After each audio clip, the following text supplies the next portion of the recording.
Hello दोस्तों, नमस्कार। आपका स्वागत है आपके अपने चैनल हिंदी हब ऑफिशियल पर।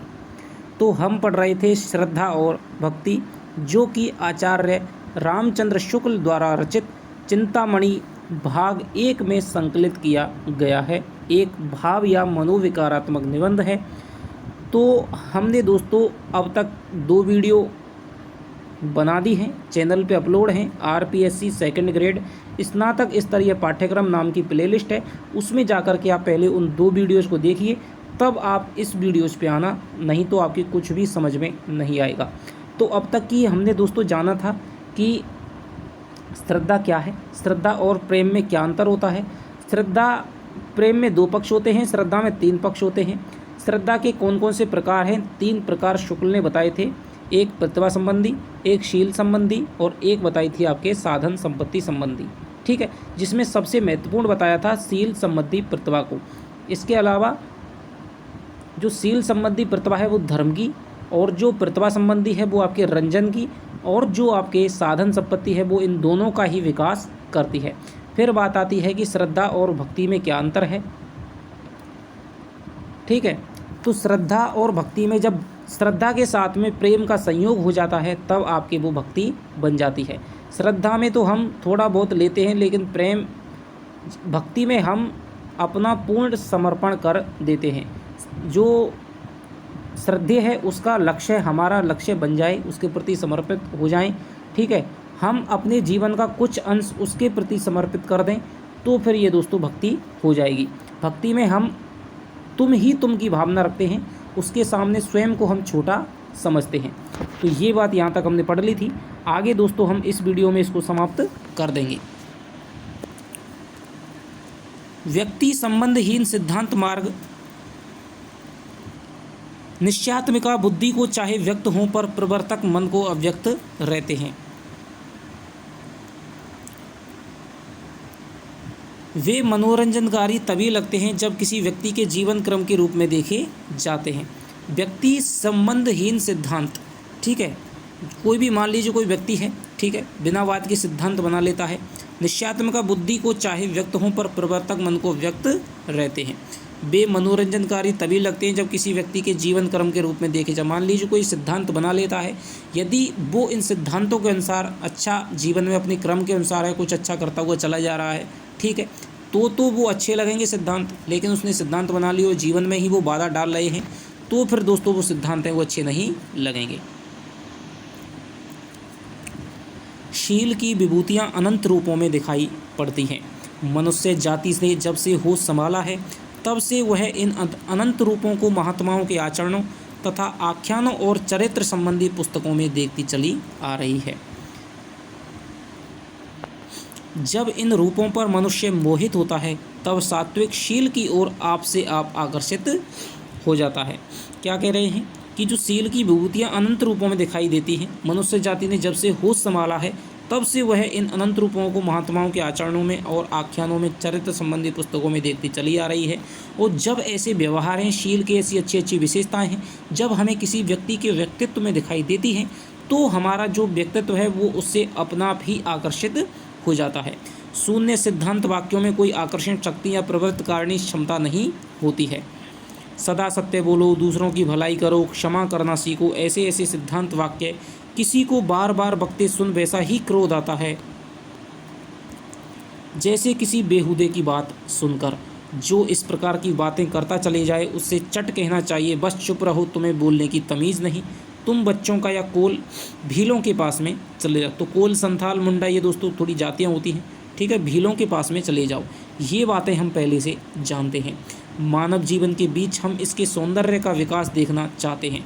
मान लीजिए कोई व्यक्ति कहता है कि सदा सत्य बोलो, सदा अहिंसा करो, ईमानदारी रखो। बोलने से कुछ नहीं होता है, यदि वो उनके अनुसार आचरण करता है तो उसके आचरण का ही हमें अनुगमन करना चाहिए। यदि तुम्हें दिखाने की प्रतिभा या शक्ति हो तो दिखाओ, नहीं तो चुपचाप अपना रास्ता लो। गुण प्रत्यक्ष नहीं होता है, अपने आश्रय या परिणाम प्रत्यक्ष होते हैं। यानी उसका जो आश्रय है और जो उसके परिणाम है वही हमें दिखाई देते हैं। भाई ईमानदारी से ये किसने देखा है कि जो आदमी ईमानदारी से रहता है, ठीक है, तो उसको कर्म को ही हम उसको प्रत्यक्ष देख सकते हैं। बल्कि सदा सत्य बोलो, इसको हम प्रत्यक्ष नहीं देख सकते हैं। अनुभवात्मक, क्योंकि बोलने वाला है वो तो झूठ भी बोल सकता है, ठीक है। बाहर कह रहा है कि सदा सत्य बोलो, खुद ही अपने अंदर है वो झूठा है। अनुभवात्मक, मन को आकर्षित करने वाले आश्रय और परिणाम हैं, गुण नहीं। यानी जो मन है वो अनुभव करने वाला जो मन है उसको जो आकर्षित करता है, करने वाले आश्रय हैं और परिणाम हैं, गुण नहीं। ये ही अनुभूति के विषय हैं। अनुभूति पर प्रवृत्ति और निवृत्ति निर्भर है। मान लीजिए आपकी किसी के प्रति अच्छी अनुभूति है तो आप उसके द्वारा कई गई बातों को आप अनुसरण करेंगे, और यदि आपकी अनुभूति उससे बुरी हुई तो फिर आप निवृत्ति लाएंगे। यानी जैसी आपकी अनुभूति होगी, आपका जो प्रवृत्ति है, आपकी निवृत्ति है, उसी पर ही निर्भर होती है। अनुभूति मन की पहली क्रिया है, संकल्प और विकल्प दूसरी। यानी किसी को आप देखते हैं, किसी के बारे में सुनते हैं, किसी के बारे में सोचते हैं, सबसे पहले आपको अनुभूति होती है, ठीक है। तो अनुभूति मन की पहली, जैसे संवेदना ज्ञान की पहली सीढ़ी है, आप साइको में पढ़ते होंगे। तो सबसे पहले हमें अनुभव होता है, अनुभूति होती है, ठीक है। उसके बाद में हम सोचते हैं कि भाई हमें क्या करना है, क्या नहीं करना है। अतः सिद्धांत में जो आनंदानुभव करने की बातें हैं, जो अच्छे लगने की बातें हैं, वे पथकों में तथा उनके चारों ओर पाई जाएंगी। मान लीजिए किसी ने कहा कि सत्य बोलो, ठीक है, किसी व्यक्ति ने कह दिया आपसे सत्य बोलो, यदि उसमें आनंद करने वाली बात हुई तो वो भी सत्य बोलेगा, और उसके आसपास रहने वाले वो भी सत्य बोलते हुए दिखाई देंगे। सतपथ के दीपक उन्हीं के हाथ में हैं, या वे ही सतपथ के दीपक हैं। सत्वोन्मुख प्राणियों के लिए ऐसे पथकों के सामीप्य लाभ की कामना करना स्वाभाविक ही है। यानी जिनके आसपास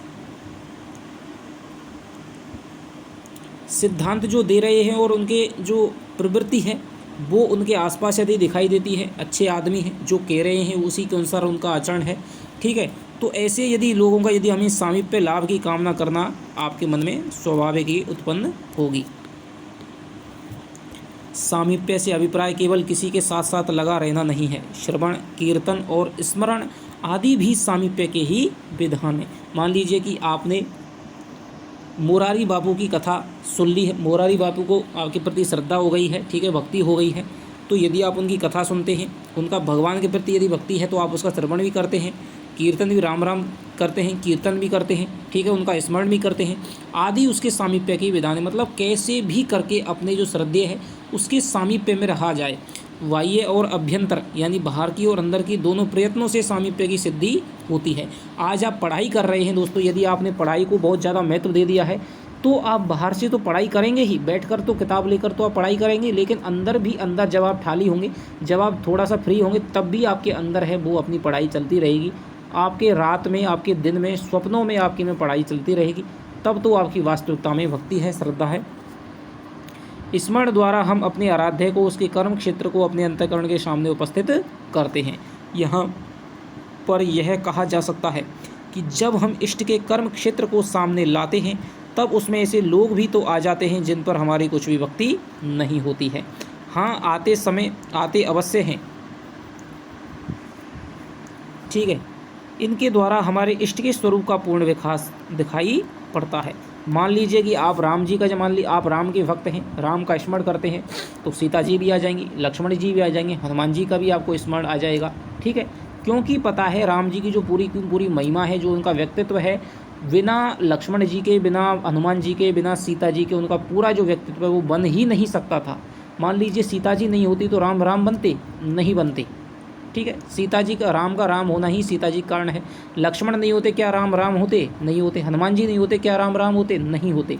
तो उनका जो पूरा व्यक्तित्व है अपने इष्ट का है वो आसपास के लोगों के द्वारा ही पूर्ण स्वरूप में विकसित दिखाई पड़ता है। इसके बीच उनका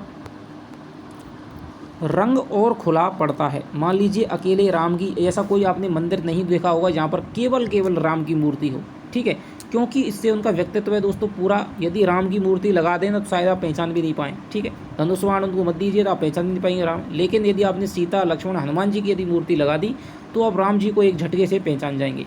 तो उनका जो रंग है वो खुला और स्पष्ट दिखाई पड़ता है। यदि राम हमारे काम के हैं तो रावण भी हमारे काम का है। रावण नहीं होता तो क्या राम बन जाते? नहीं। एक में हम अपने लिए प्रवृत्ति का क्रम पाते हैं और दूसरे में निवृत्ति का। अब मान लीजिए रावण को देख करके अनुभूति हुई, राम को देख करके अनुभूति, सबसे पहले अनुभूति होती है, फिर संकल्प और विकल्प आता है, ठीक है। अनुभूति पर ही हमारी जो प्रवृत्ति है वो निवृत्ति है। राम को देख करके हमारी अच्छी हुई, उसके गुणों के प्रति हमारी अच्छी अनुभूति हुई, तो हम उनके लिए प्रवृत्ति का क्रम पाते हैं। और रावण को देख करके, उसके अवगुणों से देख करके हमें क्या हुई, अनुभूति बुरी हुई, तो हम उसे निवृत्ति का क्रम पाते हैं। जीवन में इस निवृत्ति और प्रवृत्ति का प्रवाह साथ साथ चलता है। दुराचारी भी यदि अपने दुराचार का फल संसार के सामने पूर्ण रूप से भोग लेता है तो समाज के लिए उपयोगी ठहर जाता है। राम के हाथ से मारे जाने से रावण का जीवन भी सार्थक हो गया। यदि पापी अपने पाप का फल एकांत में या आत्मा में ही भोग कर चला जाता है तो वह अपनी जीवन की सामाजिक उपयोगिता को, एकमात्र संभावना को भी नष्ट कर देता है। मान लीजिए किसी पापी को यदि सबके सामने दंड मिल जाता है तो दोस्तों उसकी क्या है, उपयोगिता उसकी सिद्ध हो जाती है कि चलो भाई जो कोई पाप करेगा तो उसे फल भोगना अवश्य पड़ेगा। लेकिन मान लीजिए कोई पाप है, बहुत पाप करके गया, ठीक है, और उसको बिना सजा पाए ही चला गया, तो फिर क्या है, उसकी जो सामाजिक उपयोगिता थी फिर वो उसकी उपयोगिता है वहीं पर ख़त्म हो जाती है, क्योंकि उससे कोई भी समाज को संदेश नहीं मिला। आगे आने वाली पीढ़ियाँ उसी का अनुसरण करते हुए पाप करेंगी। इसी से बहुतों से प्रायश्चितों के विधान में भी किए हुए पापों का सबके समक्ष कथन आवश्यक होता है। सबके समक्ष कैसे करते हैं भाई, किसी ने पाप कर दिया तो सबके सामने सभा में गंगा जल उठवाया जाता है, प्रतिज्ञा करवाई जाती है, मैं आज से कोई काम नहीं करूँगा, ये है वो है। तो सबके सामने क्यों करवाया जाता है, जिससे कि समाज को उसकी पापी की भी उसको उपयोगिता थोड़ी बहुत मिल सके कि हाँ भाई देखो इसने पाप किया था, ये अपनी क्षमायाचना कर रहा है, इसलिए अब कोई भी पाप नहीं करे। पापों का फल छिपाने वाला पाप छिपाने वाले से अधिक अपराधी है। पाप का फल छिपाने वाला पाप छिपाने वाले से अधिक अपराधी है। पर ऐसे बहुत से लोग होते हैं जो किसी का घर जलाते हाथ जलता है तो कहते हैं कि होम करते हाथ,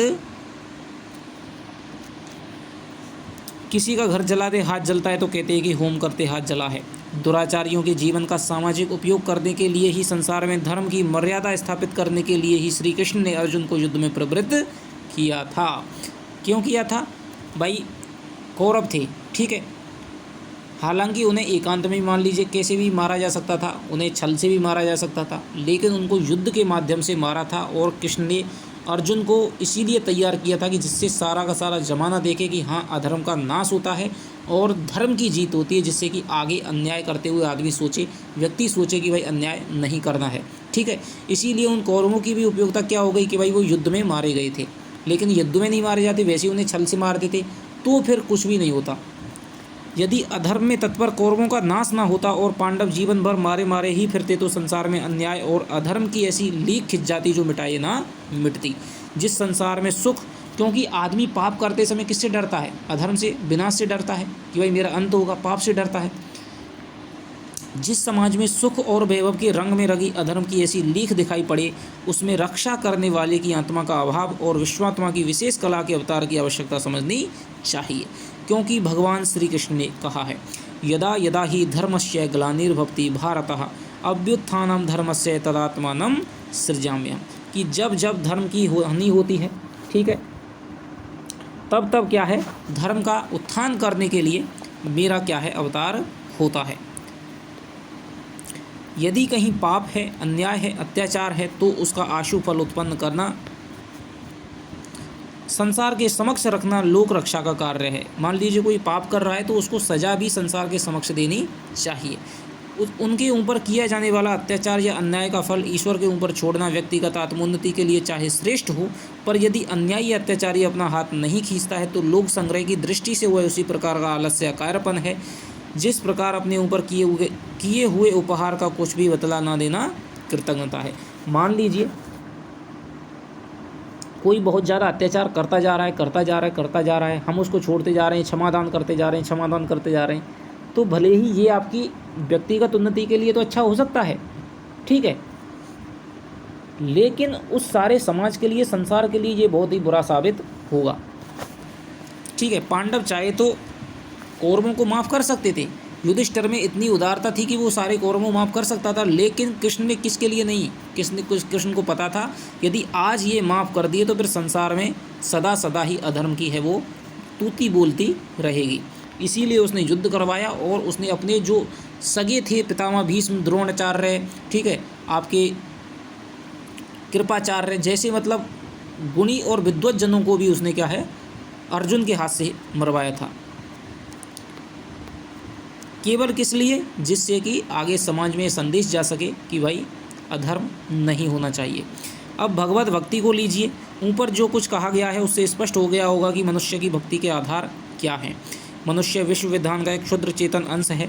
उसमें धर्म, अधर्म, दया, निष्ठुरता आदि के भाव विश्व के उतने ही अंश से संबंध रखते हैं जितने भीतर उसे कार्य करना है। यह कार्य और कुछ नहीं अपनी समष्टि स्थिति और सुख संतोष का प्रयत्न मात्र है। अपने कार्य क्षेत्र के बाहर यदि वह अपने इन भावों का सामंजस्य ढूंढता है तो नहीं पाता है। कहीं उसे जीवो जीवस्य जीवनम, कि जीव का जो जीवन है वो किसके लिए है? जीव के लिए है, का सिद्धांत चलता हुआ दिखाई पड़ता है। कहीं लाठी और भैंस का। वह सोचता है कि इन बातों का अनुसरण मनुष्य समाज में भी जानबूझकर क्यों ना किया जाए। यह नहीं सोचता कि मनुष्य जाति की स्थिति इन अवस्थाओं में बहुत आगे बढ़ी है और चेतना की श्रेणी में उससे आगे की ओर से कोई भूमि दिखाई नहीं पड़ रही है। वह दया को निरर्थक समझ अपने अंतःकरण का एक अंग ही खंडित करना चाहता है। वह किसी को काना देखकर अपनी एक आंख फोड़ने चलता है। कुछ दिन पहले की सभ्यता मनुष्य जीवन को देवतुल्य बनाने में थी, अब मरकट तुल्य, ठीक है, और मत्स्य तुल्य बनाने में समझी जाने लगी है। यानी पहले क्या है, आदमी सोचता था कि भाई भगवान का अवतार हुआ है, फिर मनुष्य का अवतार हुआ है। लेकिन शुक्ल जी के समय 19वीं सदी में क्या था, डार्विन ने सिद्धांत दे दिया भाई ठीक है कि मनुष्य का विकास बंदरों से हुआ है, ठीक है। तो कहीं पर है मगर और कहीं पर मछली से उसकी उत्पत्ति है वो बताई जा रही है, बनाने में समझी जाने लगी है। पर यह सभ्यता जड़त्व और नाश की ओर ले जाने वाली है। जब हृदय की कुछ उदात्त प्रवृत्तियां बोझ मालूम होने लगी हैं तब और प्राणियों की अपेक्षा अपने अंतःकरण की पूर्णता का गर्व मनुष्य जाति कब तक कर सकती है। उसके मार्मिक अंग की व्यापकता के ह्रास और स्तब्धता की वृद्धि के भयंकर परिणाम का आभास यूरोप दे रहा है। अंतःकरण की जितनी वृत्तियां हैं उनमें से कोई निरर्थक नहीं, सबका उपयोग है। चाहे वो क्रोध हो दोस्तों, चाहे वो घृणा हो, चाहे वो अच्छाई हो, बुराई हो, ठीक है, प्रेम हो, कोई भी ईमानदारी हो, ठीक है, छल हो, कोई भी आपकी वृत्ति हो, सबका अपना उपयोग होता है। लेकिन कौन से स्थान पर किस चीज़ का उपयोग होना चाहिए ये हमें आना चाहिए। इनमें से किसी की शक्ति फालतू नहीं है। यदि मनुष्य इनमें से किसी को निष्क्रिय करने का अभ्यास डालेगा तो अपनी पूर्णता को खोएगा और अपनी स्थिति को जोखिम में डालेगा। कि अपने अंदर क्रोध भी होना चाहिए, घृणा भी होना चाहिए। घृणा यदि नहीं होगी तो दोस्तों हम हर घृणित चीज़ को भी अपना स्वीकार कर लेंगे, ठीक है। क्रोध नहीं होगा तो फिर हम अत्याचारी पे भी क्रोध नहीं कर पाएंगे। तो हर चीज़ अपने आप में होनी चाहिए, प्रेम भी होना चाहिए, दया भी होना चाहिए, सारी चीज़ें अपने आप में होनी चाहिए। लेकिन यथा स्थान उनको प्रकट करना और उनका उपयोग करना ही सच्ची बुद्धिमत्ता का लक्षण है। मिट्टी के ढेले, गुलाब के पौधे, कुत्ते और बिल्ली की अपेक्षा मनुष्य अपने में अंशी का अधिक अंश समझता है। मनुष्य क्या समझता है भाई, मुझ में भगवान का क्या है, ज़्यादा अंश है, उतना बिल्ली में नहीं है। उस सर्वात्मा का अधिक अंश समझता है। विश्व विधान उसकी नित्य क्रिया है। यहाँ पर थोड़ा शुक्ल का दर्शन चल रहा है दोस्तों, ठीक है।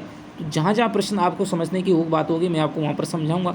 विश्व विधान उसका नित्य क्रिया है। अतः स्थिति रक्षा विधान की ज्यों ज्यों बात अपने में है उसका अभाव उसे अंशी या सर्व में मान्य नहीं,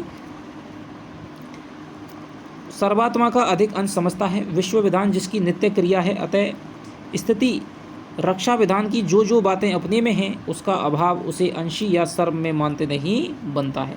वो कहता है मनुष्य क्या सोचता है कि भाई मैं जो कुछ करता हूँ वो अन्य को नहीं कर सकते हैं, इसीलिए भगवान का जो अंश है मुझ में अधिक है और जो कुत्ता बिल्ली है उनमें कम है। दया, दाक्षिण्य, प्रेम, क्रोध आदि अपनी अंशात्मा में देखते हुए सर्वात्मा में अपने अभाव की धारणा मनुष्य करे तो कैसे करे। वो सोचता है यार मेरे अंदर इतने गुण हैं तो फिर मुझ में भगवान क्यों नहीं है। भगवान का निश्चित ही मुझ में ज़्यादा अंश है। अतः ज्ञान क्षेत्र में ईश्वर की खोज हम उतने ही घेरे में करेंगे जितने में इंद्रियों की सहायता लेकर बुद्धि पहुंचती है, और कर्म क्षेत्र में उसकी भावना हम उसे उतने ही भावों में परिमित करके करेंगे जितनी की हमारे मन में जगह है। हम हैं, हम समझते हैं कि हम हैं और हम चाहते हैं कि हम रहें।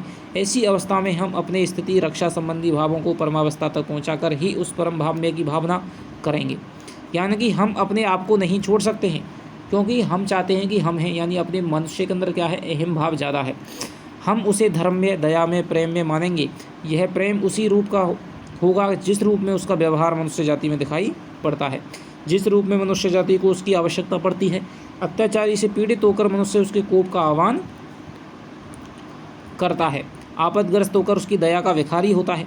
सुख से संपन्न होकर उसके धन्यवाद के लिए हाथ उठाता है। भक्ति से पूर्ण होकर उसके आश्रय की वांछा करता है। यही व्यवहार वह मनुष्य के साथ भी करता है। मान लीजिए कि आपको किसी का अत्याचार हो जाता है, तब हम भगवान को याद करते हैं कि ठीक है, सुख में कोई याद नहीं करता है, दुख में सब याद करते हैं। ठीक है, तो यही बात यहाँ पर शुक्ल जी कह रहे हैं। ठीक है, जब कोई हमें चीज़ होता है तो भिखारी बन जाता है, मंदिरों में पूजा करने लगता है। अपने व्यवहार पथ में आश्रय प्राप्ति के निमित्त मनुष्य के लिए ईश्वर की स्वानुरूप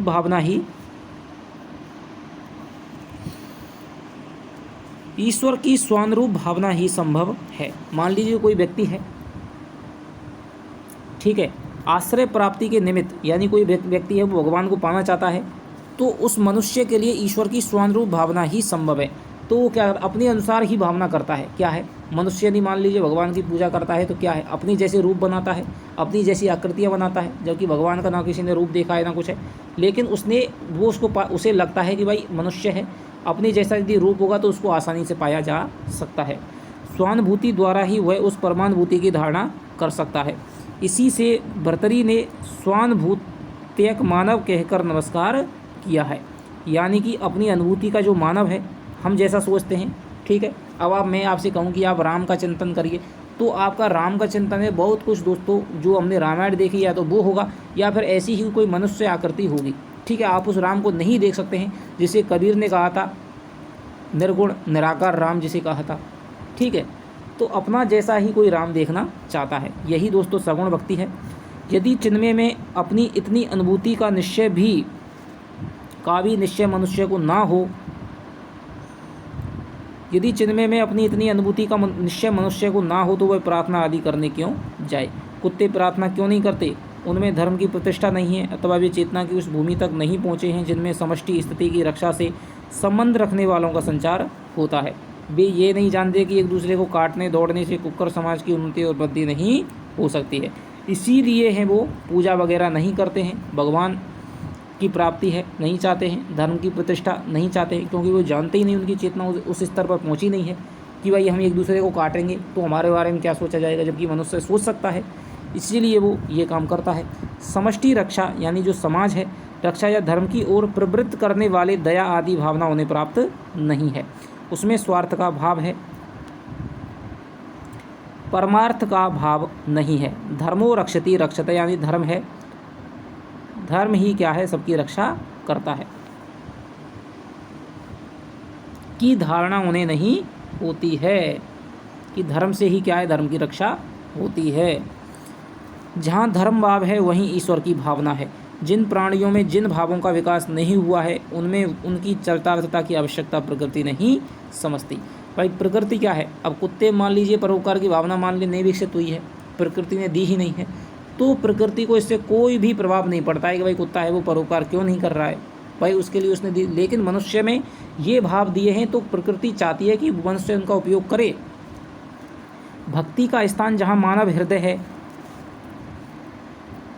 वहीं श्रद्धा और प्रेम के संयोग से उसका प्रादुर्भाव होता है। ठीक है, तो श्रद्धा के लिए सम्मान जरूरी है, कर्म जरूरी है, प्रेम के लिए प्रेमी यानी दो चीज़ जरूरी है, श्रद्धा के लिए कर्म जरूरी है बीच में। ठीक है, और जब श्रद्धा और जब प्रेम है दोनों जुड़ जाएंगे तब दोस्तों भक्ति का प्रादुर्भाव होता है। अतः मनुष्य की श्रद्धा के जो विषय ऊपर कहे जा चुके हैं उन्हीं को परमात्मा में अत्यंत विशद रूप में देखकर ही उसका मन खिंचता है। यानी श्रद्धा के जो विषय ऊपर कहे जा चुके हैं उन्हीं को परमात्मा में अत्यंत विशद रूप में देखकर कि मनुष्य क्या है, अपने अंदर देखता है। ठीक है, भाई मेरे अंदर क्या है, मेरे अंदर क्या है, प्रेम है, दया है। ठीक है, जो भाव मनुष्य अपने में देखता है वो परमात्मा में उन भावों को वो बहुत ही विशाल रूप में देखता है, इसीलिए वो परमात्मा की तरफ खिंचता है। मान लीजिए किसी पे ज़्यादा है, ठीक है, तो हम क्या है, हमेशा अधिक की ओर ही अग्रसर होते हैं। परमात्मा में वो विशालता के विशदता के दर्शन करता है। ठीक है, इसीलिए वो उसकी पूजा करता है, उससे मांगने जाता है। यदि उसे लगता मान लीजिए परमात्मा पे तो कुछ नहीं है, तो फिर वो उसके मंदिरों में मांगने नहीं जाता। उसे लगता है कि परमात्मा हमसे विराट है, विशाल है, विशद है, उसके पास हमसे ज़्यादा है, जो इस सृष्टि का नियमन संचालन करता है, करता धरता है, तो वो हमारी प्रत्येक इच्छा को, प्रत्येक कामना को, प्रत्येक वांछा को पूर्ण कर सकता है। इसीलिए मनुष्य मंदिरों में जाता है, भिक्षा मांगता है, याचनाएँ करता है, ठीक है, नाक रगड़ता है। तो ये सारी क्रियाएं मनुष्य क्या करता है, क्योंकि वो परमात्मा के विशद विराट रूप को स्वीकार करता है और वह उस विशद रूप विशिष्ट का सामीप्य चाहता है। उसके हृदय में जो सौंदर्य का भाव है, भाई भक्ति है, भक्ति कोई अपने से बड़े की ही करेगा, छोटे की नहीं करेगा, ठीक है ना। जो शील का भाव है, जो उदारता का भाव है, जो शक्ति का भाव है, वो उसे अत्यंत पूर्ण रूप में परमात्मा में देखता है। मनुष्य देखता है भाई मुझ में शक्ति है, लेकिन सर्वशक्तिमान कौन है, ठीक है, वो है। सर्वाधिक जो शीलवान कौन है, वो है। उदार, सबसे ज़्यादा उदार कौन है, परमात्मा है। सबसे ज़्यादा मतलब सब जो गुण हैं वो सबसे ज़्यादा किस में है, परमात्मा में है। और ऐसे पूर्ण पुरुष की भावना से उसका हृदय गदगद हो जाता है और उसका धर्म पथ आनंद से जगमगा उठता है। धर्म क्षेत्र या व्यवहार पथ में वह अपने मतलब भर से ही ईश्वर से प्रयोजन रखता है, अपने मतलब से ही जाता है। शक्ति चाहिए तो परमात्मा के पास जाता है, दुख है तो उसके पास में सुख मांगने जाता है, कोई आवश्यकता है तो आवश्यकता के लिए जाता है, ठीक है। अपने मतलब से ही परमात्मा से प्रयोजन रखता है, क्योंकि उसके पास में सब है। यदि उसके पास में मनुष्य सब नहीं मानता तो किसी हालत में भगवान के पास नहीं जाता। कुत्ता है, बिल्ली है, उनको नहीं पता है कि भगवान के पास में सब है, इसीलिए वो कोई मंदिर नहीं जाते, कुछ पूजा नहीं करते हैं।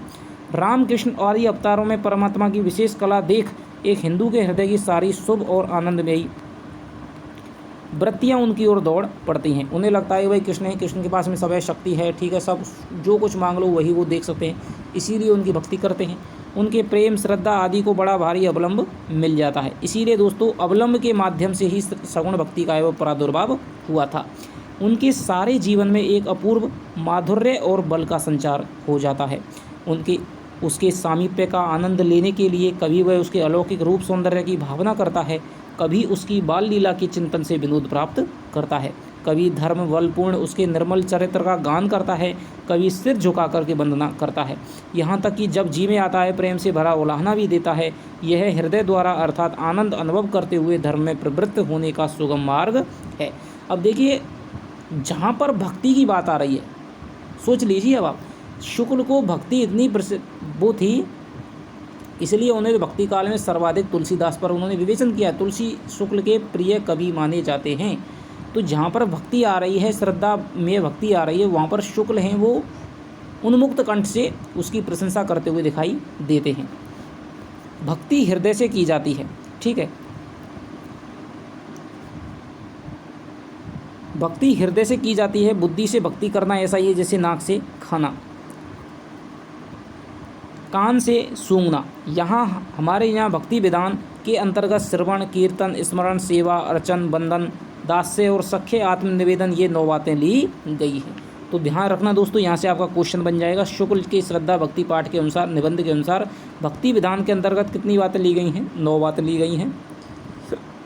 श्रवण है, कीर्तन है, स्मरण है, सेवा है, अर्चन है, बंधन है, दास्य, सख्य, आत्मनिवेदन है। दास्य भाव की तुलसी है, तुलसी करते थे। सख्य भाव की आपके वो करते थे कौन?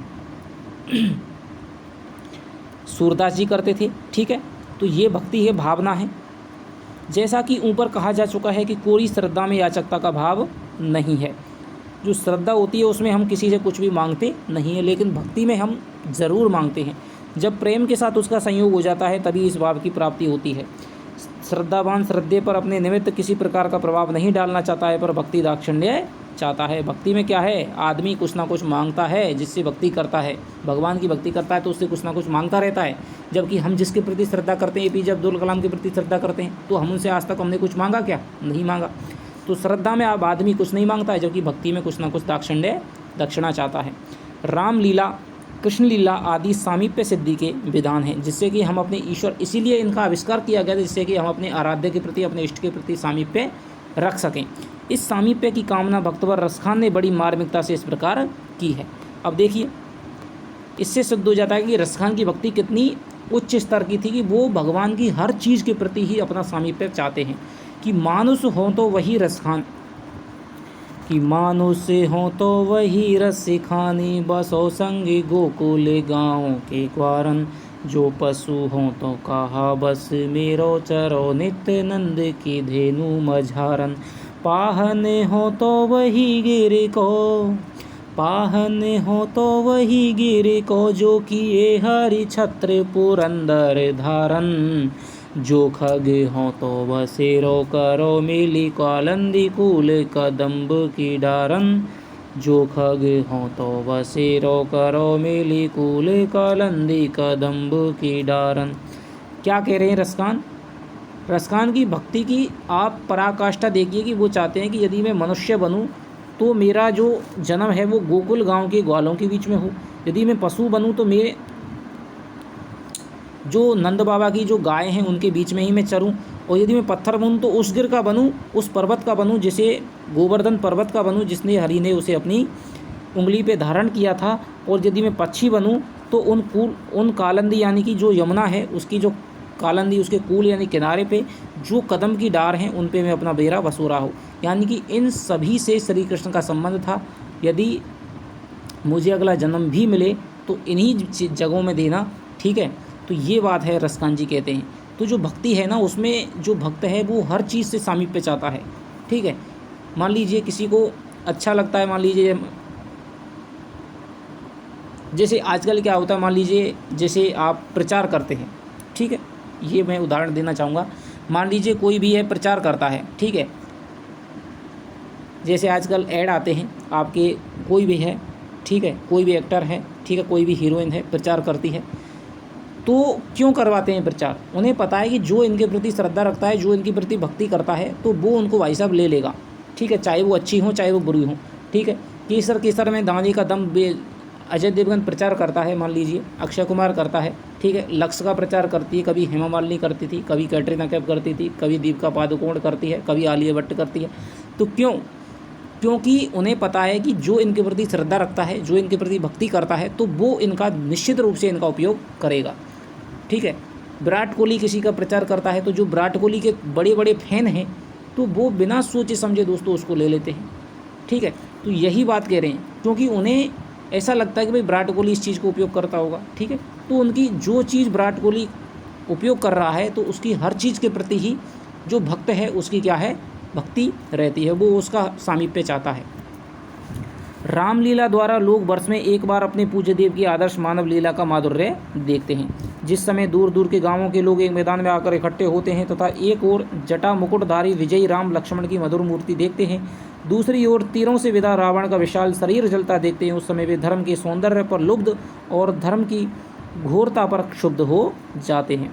इस प्रकार जब कृष्ण लीला में जीवन की प्रफुल्लता के साथ धर्म रक्षा के अलौकिक बल का विकास देखते हैं, तब हमारी जीवन धारणा की अभिलाषा दूनी चौगनी हो जाती है।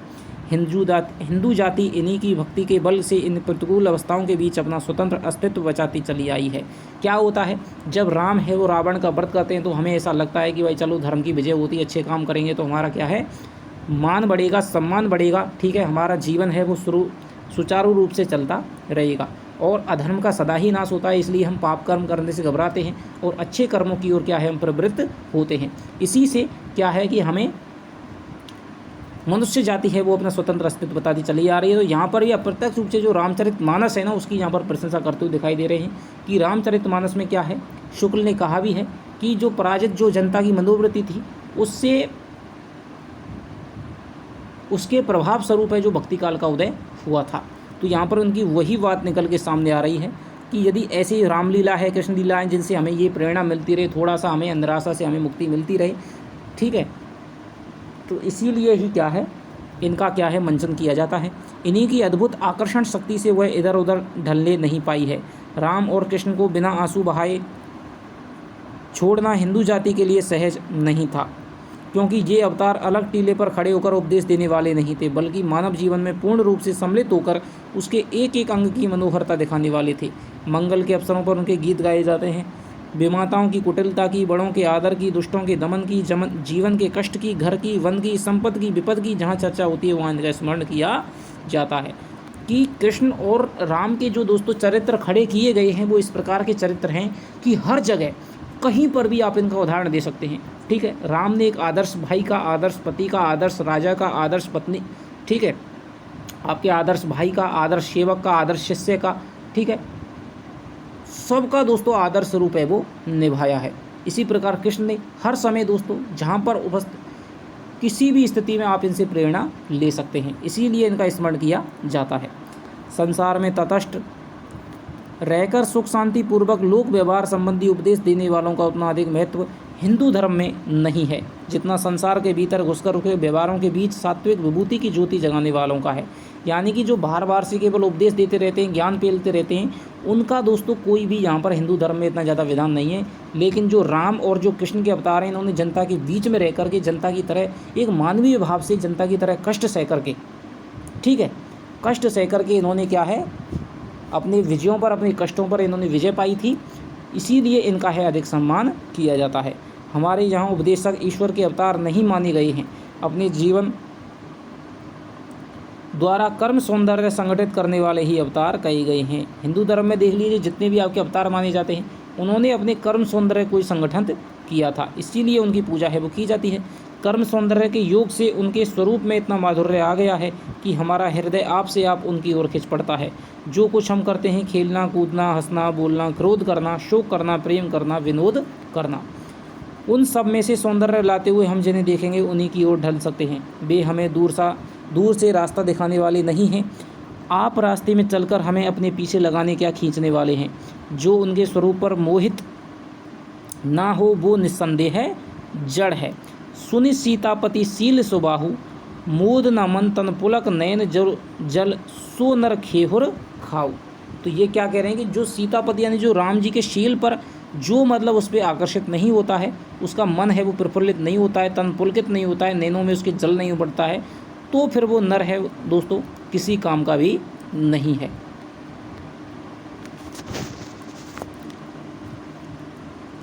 जो नाम सुनकर के पुलकित होता है, जो उसके स्वरूप पर मोहित होता है, उसकी सुधरने की बहुत कुछ आशा हो सकती है। जो संसार, ऐसा ही तुलसी ने कहा है कि राम सरिस को हु नाही, ठीक है, बिनु सेवा जो द्रवई दीन पर, राम सरिस को ही नहीं, ऐसो को उदार जग माही। तो जो संसार या मनुष्यत्व का सर्वथा त्याग ना कर दे, उसके लिए शुद्ध सात्विक जीवन का यही मार्ग है। रागों के संपूर्ण दमन की अपेक्षा रागों का परिष्कार ज़्यादा काम में आने वाली बात है, ठीक है। तो यहाँ पर क्या कह रहे हैं शुक्ल जी, किसी भी चीज़ का हमें पूर्ण दमन नहीं करना चाहिए, बल्कि उसकी शुद्धि हमें करनी चाहिए। मान लीजिए कि आपको क्रोध ज़्यादा आता है, यदि आप क्रोध का दमन करेंगे तो कभी भी क्रोध शांत नहीं होगा। यदि आप उस क्रोध को अच्छी जगह पर लगा देंगे, मान लीजिए आप, जैसे कि हम साइकोलॉजी में रक्षात्मक युक्तियाँ यदि पढ़ते हैं तो उसमें कहते हैं उदात्तीकरण। यदि आपने एक किसी चीज़ को यदि अच्छी दूसरी जगह में परिवर्तित कर दिया, विस्थापन कर दिया, मान लीजिए आपने क्रोध आया और उस क्रोध को कहीं पर आपने बॉक्सिंग में, बहुत ज़्यादा जो क्रोधी व्यक्ति है मान लीजिए वो बॉक्सिंग की कला सीख जाता है, बॉक्सिंग में चला जाता है, तो फिर उसका क्या है उदात्तीकरण, विस्थापन हो जाता है। तो ये बात यहाँ पर कह रहे हैं, तो उसका परिष्कार हो जाता है और वो फिर एक गुण बन जाता है। निर्लिप्त रहकर दूसरों का गला काटने वालों से लिप्त रहकर दूसरों की भलाई करने वाले लोक कल्याण के विचार से कहीं अच्छे हैं। जनता के संपूर्ण जीवन को स्पर्श करने वाला छात्र धर्म है। छात्र धर्म की इसी व्यापकता के कारण हमारे मुख्य अवतार राम और कृष्ण क्षत्रिय हैं, ठीक है। यहाँ पर क्षत्रिय धर्म की प्रशंसा कर रहे हैं कि जनता के संपूर्ण जीवन को स्पर्श करने वाला क्षत्रिय धर्म होता है, इसीलिए राम को, कृष्ण को, ज़्यादातर जो हमारे अवतार हैं उनको हमने क्षत्रिय बताया है। छात्र धर्म महावीर स्वामी हैं, मतलब जैन धर्म के जितने भी अवतार हैं वो सारे के सारे क्षत्रिय हैं। छात्र धर्म एकांतिक नहीं है, उसका संबंध लोक रक्षा से है। कोई राजा होगा तो अपने घर का होगा, इससे बढ़कर झूठ बात शायद कोई ही मिले। झूठे खिताबों के द्वारा यह कभी बात सच नहीं की जा सकती। कर्म सौंदर्य की योजना छात्र जीवन में जितने रूपों में संभव है उतने रूपों में और किसी जीवन में नहीं। मान लीजिए कि कोई, मान लीजिए राम है, कृष्ण है, ये मान लीजिए आपके ब्राह्मण कुल में पैदा होते, क्या करते, थोड़ा सा विद्या सीखते, पढ़ाते, ठीक है, लोगों को। लेकिन क्षत्रिय धर्म में क्या होता है, दूसरों की रक्षा की जा सकती है, अपना शिक्षा भी प्राप्त की जा सकती है, सब कुछ दोस्तों किया जा सकता है। तो जितने गुणों की पल्लवन का प्रकाश है, पल्लवन की संभावना जितने छात्र जीवन में रहती है, क्षत्रिय धर्म में रहती है, उतना और किसी जीवन में नहीं रहती है। शक्ति के साथ में क्षमा, वैभव के साथ में विनय, पराक्रम के साथ में रूप माधुर्य, तेज के साथ में कोमलता, सुख भोग के साथ में पर दुख कातरता, प्रताप के साथ में कठिन धर्म का अवलंबन इत्यादि कर्म सौंदर्य के इतने अधिक प्रकार के उत्कर्ष योग और कहाँ घट सकते हैं। तो ये दोस्तों यहाँ पर कृष्ण और उनकी सबकी बात हो रही है, ठीक है, कि भाई यहाँ पर क्या है कि क्षमा के साथ में, शक्ति के साथ में यहाँ पर क्षमा भी है, क्योंकि क्षत्रिय होता है वो शक्तिवान होता है, तो उसमें क्षमा के गुण का विकास हो जाता है। वैभव के साथ में क्षत्रिय होता है, ठीक है, उसका वैभव भी होता है, तो वैभव के साथ में विनय, विनम्रता आ जाती है। तो ये सारे राम के गुण आप देख लीजिए। पराक्रम के साथ में रूप माधुर्य आ जाता है, ठीक है, पराक्रम होता है उसमें, ठीक है, शरीर बलिष्ठ होता है तो उसका रूप भी अच्छा होता है। तेज के साथ में कोमलता आ जाती है। तो ये सारे गुणों का विकास है वो क्षत्रिय धर्म में हो जाता है। इसी के साथ क्षात्र धर्म के सौंदर्य में जो मधुर आकर्षण है वह अधिक व्यापक, अधिक मर्मस्पर्शी और स्पष्ट है। मनुष्य की संपूर्ण रागात्मिक वृत्तियों को उत्कर्ष पर ले जाने और विशुद्ध करने की सामर्थ्य उसमें है। रागात्मिक वृत्तियों को उत्कर्ष पर ले जाने और विशुद्ध करने की सामर्थ्य क्षात्रीय धर्म में बताई है। तो यहाँ पर ये क्वेश्चन आपका बन सकता है। संसार में मनुष्य मात्र की समान वृत्ति कभी नहीं हो सकती है। इस बात को भूलकर जो उपदेश दिए जाए करते हैं वे पाखंड के अंतर्गत आते हैं। आप सभी को एक जैसा उपदेश दे सकते हैं, ये संभव नहीं है, क्योंकि सभी का है जो विचार है, मन है, वो सभी की जो वृत्ति है वो अलग अलग है। वृत्तियों की भिन्नता के बीच जो मार्ग निकल सकेगा वही लोक रक्षा का मार्ग होगा। तो यहाँ पर शुक्ल ने क्या कहा है, वही धर्म का चलता हुआ मार्ग होगा। यानी कि शुक्ल ने कहा है कि भाई ना तो हमें अतिवाद की तरफ जाना चाहिए, ठीक है, और ना ही हमें बिल्कुल उस तरफ जाना चाहिए, बिल्कुल न्यूनता की तरफ जाना चाहिए। हमें बीच के मार्ग का है वो पालन करना चाहिए, ठीक है, जो सभी को लेकर के चल सके, ठीक है, समन्वय की भावना जो कर सके, जिसमें शिष्टों के आदर, दीनों पर दया, दुष्टों का दमन आदि जीवन के अनेक रूपों का सौंदर्य दिखाई पड़ेगा, वही संपूर्ण लोक धर्म का मार्ग होगा। क्षात्र धर्म पालन की आवश्यकता संसार में सब दिन बनी रहेगी। कोई व्यापार योग उसे नहीं हटा सकता। किसी अनाथ अबला पर अत्याचार करने पर एक क्रूर पिशाच को हम उद्यत देख रहे हैं। समझाना बुझाना या तो व्यर्थ है अथवा उसका समय ही नहीं है। ऐसी दशा में यदि हम उस अबला की रक्षा इष्ट है तो हमें चटपट उस कर्म में प्रवृत्त होना होगा जिससे उस दुष्ट को बाधा पहुँचे। उस समय हमारा क्रोध कितना सुंदर और अक्रोध कितना गर्हित होगा।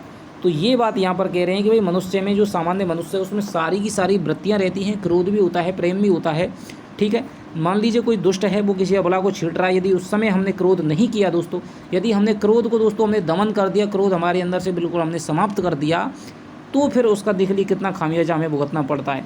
यदि राम के अंदर मान लीजिए क्रोध नहीं होता, रावण पे क्रोध नहीं किया जाता, पांडवों के द्वारा यदि कौरवों पे क्रोध नहीं किया जाता, ठीक है, कृष्ण के द्वारा कंस पे क्रोध नहीं किया जाता, तो आज ये दुनिया शायद आज ये नहीं होती। तो इस दुनिया अधर्म का इतना बोलबाला होता कि शायद कल्पना भी नहीं की जा सकती है। तो क्रोध भी होना चाहिए, लेकिन उसके प्रकट और प्रयोग का तरीका है वो हमें हमारे पास आना चाहिए। तो ये दोस्तों आपका है वो पूरा का पूरा निबंध रहा है, ठीक है।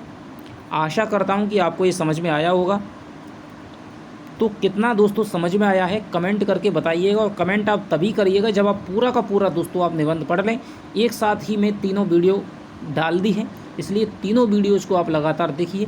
और यदि आपने अभी तक हिंदी हब ऑफिशियल के चैनल टेलीग्राम ग्रुप को सब्सक्राइब नहीं किया है तो सब्सक्राइब कर लीजिए। वहाँ पर मैं इन तीनों निबंधों की दोस्तों एक साथ है वो आपके क्वेश्चन आंसर की PDF है, वो मैं आपको डालवा दूँगा, ठीक है। अब आपका एक निबंध हो रहा है आपके लोभ और प्रीति, उसको भी दोस्तों हम अगली कक्षा में पढ़ लेंगे। और यदि आप चैनल पे दोस्तों नए हैं तो दोस्तों चैनल को सब्सक्राइब कर लीजिए। यदि अब भी आप दोस्तों भटकते रहे और जो दोस्त नहीं देखता है वो बिल्कुल दोस्तों आज ही अनसब्सक्राइब कर सकता है, क्योंकि मुझे दोस्तों जो साथ दें, साथ चल सकें, साथ रखने का वादा उनसे उनकी ही दोस्तों यहाँ पर चिंता है। जो भटक रहे हैं दोस्तों वो भटकते रह जाएंगे, क्योंकि अब तक 20 साल 25 साल तक वो भटक रहे हैं और अब भी दोस्तों भटकेंगे। 4 महीना में या तो आप ज़िंदगी बदल सकते हैं या फिर आपकी ज़िंदगी जैसी है वैसी भी रह सकती है। तो चलिए आपसे मिलता हूँ अगली वीडियो में, तब तक के लिए दोस्तों आप अपना ख्याल रखिए। दोस्तों धन्यवाद। जय हिंद, जय भारत।